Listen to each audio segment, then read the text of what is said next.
विकास कामांना सुरुवात। पालघरमध्ये 100 कोटींच्या रस्ते कामासाठी निविदा। बेकायदा बाळगलेले पिस्तूल हाताळताना गोळीबारात 1 जण जखमी। सिंहगड रस्त्यावर वडगाव बुद्रुक भागातील घटना। तर सौंदर्य प्रसाधनाच्या खोक्यातून गोव्यातील मद्याची तस्करी। 1,28,00,000चा मद्यसाठा जप्त। 7 लाखांची लाच मागणाऱ्या कल्याणमधील पोलिसावर लाचलुचपत प्रतिबंध विभागाचा गुन्हा। ठाणे जिल्ह्यात डेंग्यू मलेरियाने डोकेवर काढले। रुग्णसंख्येत वाढ, काळजी घेण्याचे प्रशासनाचे आव्हान। तर समृद्धी महामार्गावर पडल्या भेगा। वर्षभरातच रस्त्याची दुरवस्था। 20 वर्षे खड्डे पडत नसल्याची दिली होती गॅरंटी।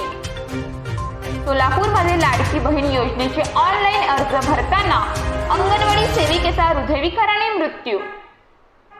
तर भारतीय संघ पाकिस्तान दौऱ्यावर जाणार नाही। बीसीसीआयने आयसीसी समोर मांडला नवा प्रस्ताव।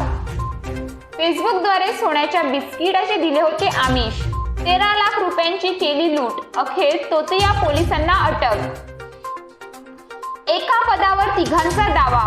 पॉवरफुल खुर्चीसाठी एकजूट होईना महायुतीत। हातातून कंट्रोल जाणार।